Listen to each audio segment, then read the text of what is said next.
Very slowly, the narrator, got up and just get ready, speaking indifferently to him who had driven out the cold and polished my good shoes as well. Speaking indifferently to him. Indifferently means, see, without showing any emotions, means being fearful or being very detached. Here we can say that the speaker is not so much attached to his father, being that is why he always spoke so indifferently, so limited to the father. He was not open to in front of his father in sharing his feelings, his emotions to his father. So, speaking indifferently to him who had driven out the cold, and the father uh, not only himself conquered the cold, he also did all those routine work like polishing the best shoes of the child. See, here the father is also keeping in mind the child's his child's favoritism, his child's favorite things, his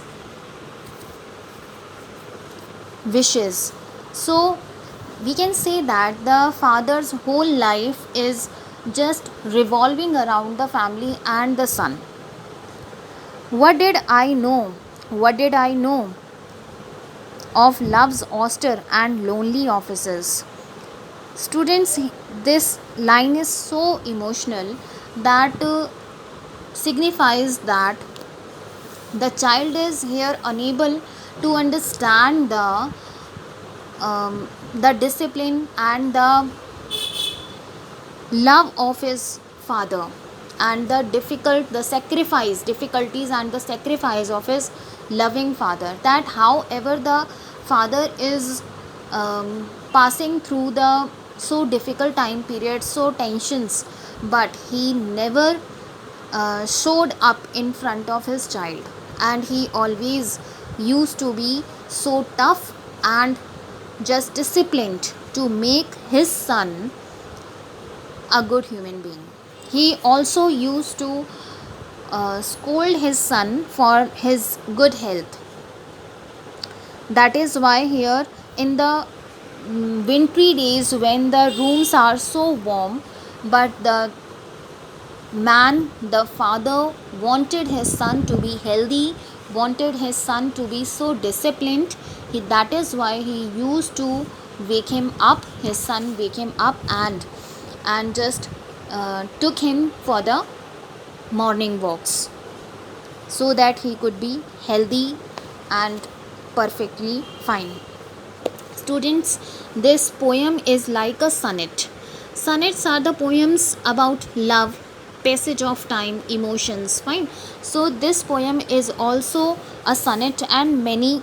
However, there is not any rhyming scheme in this poem, but still many embellishments are being used here, like for example, alliteration in the repetition of this wh word. What did I know?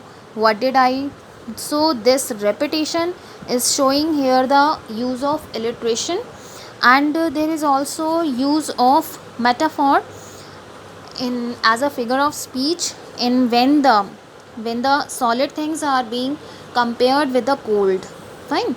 That like any solid things can break the walls and floorboards, in the same way the cold is breaking the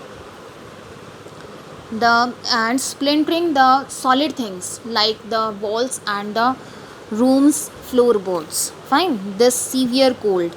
So here the metaphor is being used.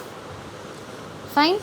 So I think I am clear to you all.